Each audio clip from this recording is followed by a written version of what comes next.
Hello friends, this is Jyoti and इस video series में हम बात कर रहे हैं एम्पलीफायर की कि किस तरीके से हम एम्पलीफायर बना सकते हैं, किन किन चीज़ों से किस किस तरीके से बना सकते हैं। तो ये सब कुछ कॉन्फ़िगरेशंस जो कि ट्रांजिस्टर की बेसिक कॉन्फ़िगरेशंस थे, हम लास्ट वीडियो सीरीज़ में बात कर चुके हैं, जिनका लिंक आपको डिस्क्रिप्शन में मिल जाएगा। इस बार हम बात करने वाले हैं क्लासिफिकेशन ऑफ एम्पलीफायर, किस किस टाइप से हम एम्पलीफायर को क्लासीफाई कर सकते हैं। सो एम्पलीफायर बेसिकली क्या, एक डिवाइस जो कि आपका एनलार्ज रिप्रोडक्शन करता है इनकमिंग सिग्नल्स का। इसका मतलब आप कोई भी स्मॉल सिग्नल अप्लाई कर रहे हो इनपुट में, तो उसके बाद एम्पलीफायर से क्रॉस होने के बाद आपको एक एनलार्ज सिग्नल मिल रहा है काफ़ी हाई एम्पलीट्यूड में। इसका बेसिकली यूज़ साउंड रिप्रोडक्शन में होता है। साउंड रिप्रोडक्शन यहाँ पे बात करें तो बेसिकली माइक वगैरह, जो माइक एंड स्पीकर का कनेक्शन होता है, हर कॉन्सर्ट में हर प्रोग्राम में हम यूज़ करते हैं, वहाँ पे इसका बेसिक यूज़ होता है। क्योंकि जो भी आपके माइक में इनपुट दिया जाता है एज इट इज़ वो आपको स्पीकर से सुनाई नहीं देता है, बीच में एम्पलीफायर उसको एम्पलीफाई करता है, इसीलिए स्पीकर से आपको बहुत ही लाउड वॉल्यूम आपको सुनाई देती है, क्योंकि वो एम्पलीफाइड हो चुकी होती है। जो भी क्लासिफिकेशन है उसको देखते ही ईजिली बता सकते हैं कि इस क्लासिफिकेशन में किस तरीके से हम एम्पलीफायर को क्लासीफाई कर रहे हैं, किस तरीके से उसको बना सकते हैं, किस तरीके का उसको यूज़ करेंगे। सो स्टार्ट करते हैं। क्लासिफिकेशन में सबसे पहले इसको अलग अलग तरीके से हम क्लासीफाई कर रहे हैं। किस किस बेसिस पे? On the basis of circuit configuration. Circuit configuration मतलब आपका सर्किट किस तरीके का होगा, क्या क्या उसकी कॉन्फ़िगरेशंस हो सकते हैं, जैसे कि common base, common emitter, common collector, ये सारी कॉन्फ़िगरेशंस इस तरीके से हम क्लासीफाई कर सकते हैं एम्पलीफायर को। नेक्स्ट है on the basis of their use, कि आप एम्पलीफायर को एट अ पर्टिकुलर टाइम किस काम के लिए यूज़ कर रहे हो, आप वहाँ पे उससे एम्पलीफाई क्या कराना चाहते हो, साउंड को एम्पलीफाई करा रहे हो या किसी वोल्टेज सिग्नल को एम्पलीफाई करा रहे हो, करंट को एम्पलीफाई करा रहे हो, किस चीज़ को। सो जो भी यूज़ होगा उस तरीके से आप क्लासिफिकेशन कर सकते हैं एम्पलीफायर की। Then location of operating point on the load line. Load line की भी हमने पहले बात की, जो कि आपको लिंक डिस्क्रिप्शन में मिल जाएगा, कि आपका ऑपरेटिंग पॉइंट क्या है, यानी कि क्यू पॉइंट लोड लाइन के ऊपर कहाँ लाई करता है। अलग अलग एम्पलीफायर के केस में ये पॉइंट अलग अलग जगह पे लाई करता है, तो इसीलिए उसकी लोकेशन के बेसिस पे भी हम क्लासिफिकेशन कर सकते हैं। Next, frequency range of operation, कि आपका एम्पलीफायर किस फ्रीक्वेंसी रेंज में काम कर रहा है, तो उसके अकॉर्डिंग भी अलग अलग क्लासिफिकेशन हो सकता है। Then method of interstage coupling. Interstage coupling का मतलब ये है कि आपके एम्पलीफायर के अंदर आप कपलिंग कर रहे हो किन्हीं भी स्टेजेस के बीच में। अब मे बी वो कपलिंग आप रेजिस्टर्स एंड कैपेसिटर्स उनके बीच में कर रहे हो, या मे बी आप किसी ट्रांसफार्मर के साथ कपलिंग कर रहे हो।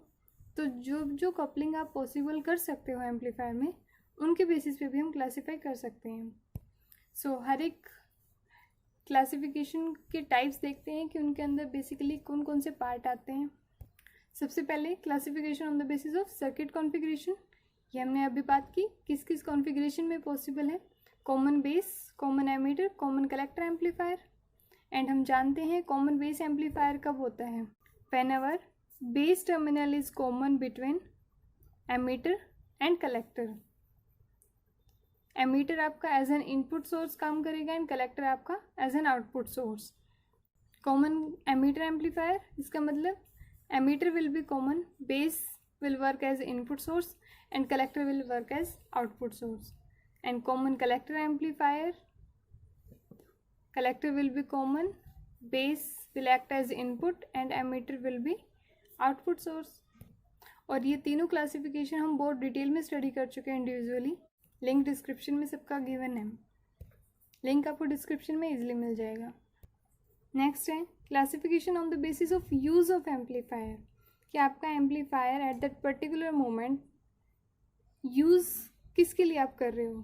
फर्स्ट क्लासिफिकेशन है voltage amplifier, N amplifier which amplify voltage signal and capable of voltage signal amplification, यानी कि आपका ऐसा एम्पलीफायर जो आपके वोल्टेज के सिग्नल को एम्पलीफाई कर रहा है या इसको एम्पलीफाई करने के कैपेबल है।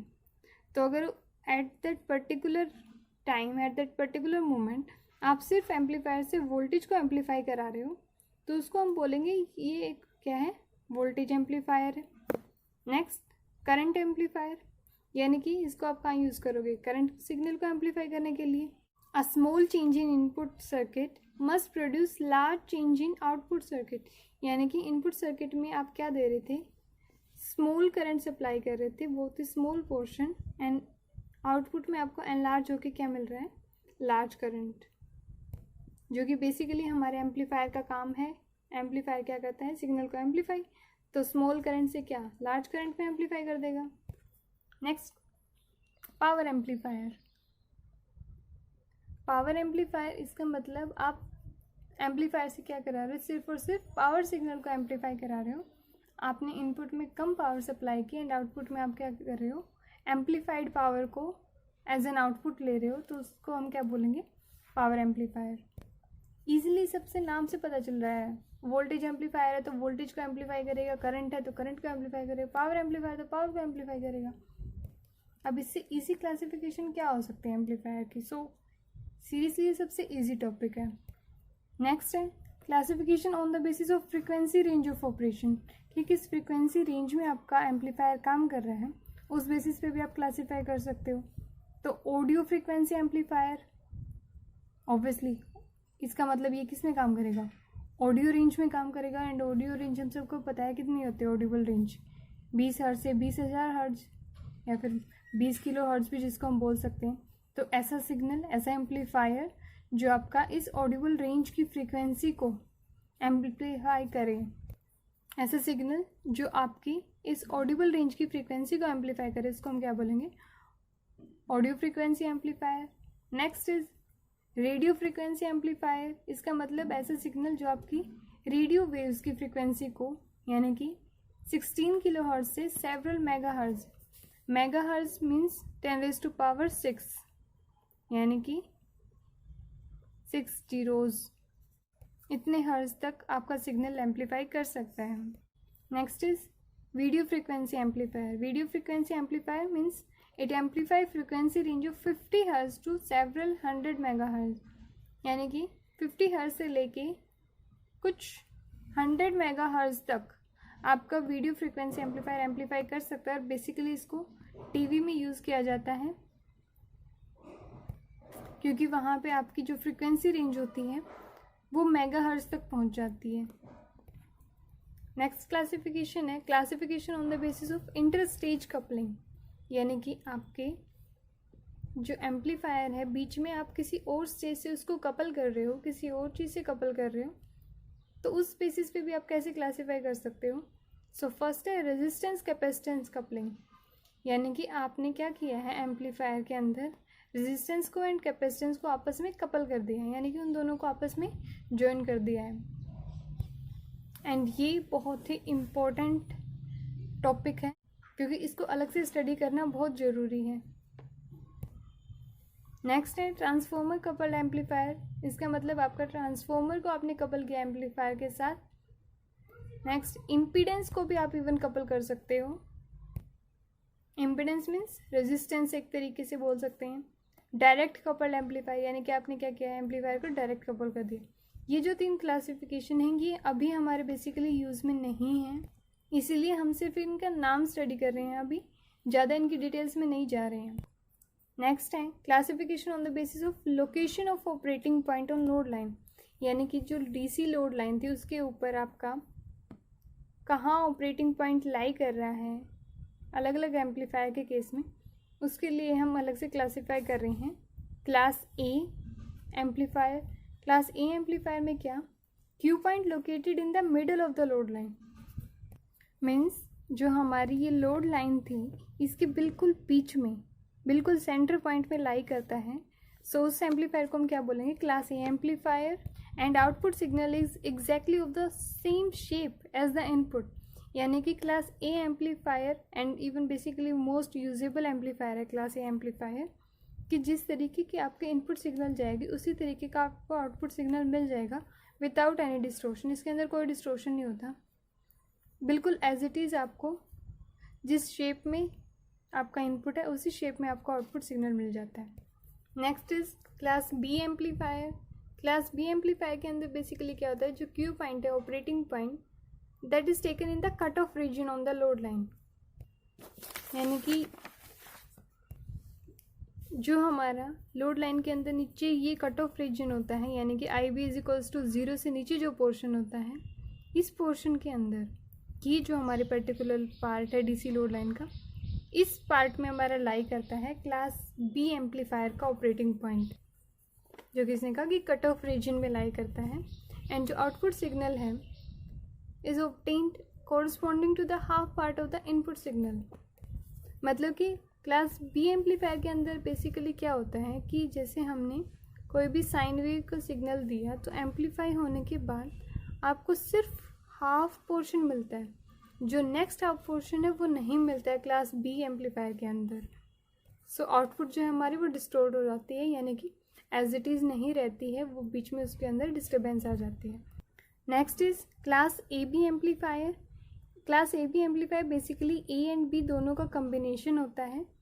इस एम्पलीफायर के अंदर जो ऑपरेटिंग पॉइंट है वो लाई करता है लोड लाइन पे इस तरीके से कि आउटपुट सिग्नल आपका more than half cycle amplify हो जाता है। यानी कि आपका जो सिग्नल था ना तो वो पूरा एम्पलीफाई हो रहा है एंड ना वो हाफ एम्पलीफाई हो रहा है। मे बी आपका सिग्नल जो है वो हाफ यहाँ तक एम्पलीफाई हो जाए, यानी कि आगे का जो पार्ट है वो आपका एम्पलीफाई नहीं होता है। तो ना तो आपका सिग्नल हाफ एम्पलीफाई होता है ना फुल एम्पलीफाई होता है, क्योंकि क्लास बी के अंदर क्या होगा, हाफ एम्पलीफाई होगा एंड ए के अंदर फुल एम्पलीफाई, तो ये इसके बीच में लाई करता है। सो इसीलिए इसका नाम है class A B amplifier. Next is class C amplifier. Class C amplifier के अंदर क्या होता है, ऑपरेटिंग पॉइंट जो है हमारा वो लाई करता है कट ऑफ रीजन में, लोड लाइन के कट ऑफ रीजन में, यानी कि अगेन हमारा इस पोर्शन के अंदर हमारा ऑपरेटिंग पॉइंट लाई करता है, जो पोर्शन हमारा आई बी इज इक्वल्स टू 0 से नीचे जितना भी पार्ट हमारा डीसी लोड लाइन का है। एंड अगर इसके एम्पलीफिकेशन की बात की जाए तो less than half cycle input का एम्पलीफाई होता है, यानी कि इसमें और कम पोर्शन आपको एम्पलीफाई होकर मिलता है, इसमें आपका हाफ भी कंप्लीट एम्पलीफाई नहीं होता है। सो क्लास ए के अंदर फुल एम्पलीफाई होता है, बी के अंदर हाफ, ए बी के अंदर हाफ से ज़्यादा लेकिन फुल से कम, एंड सी के अंदर हाफ से भी कम। सो ये थे हमारे बेसिक क्लासिफिकेशंस एम्पलीफायर की। नेक्स्ट वीडियो में हम बात करेंगे class A B C and A B amplifier की डिटेल में and R C coupled amplifier की।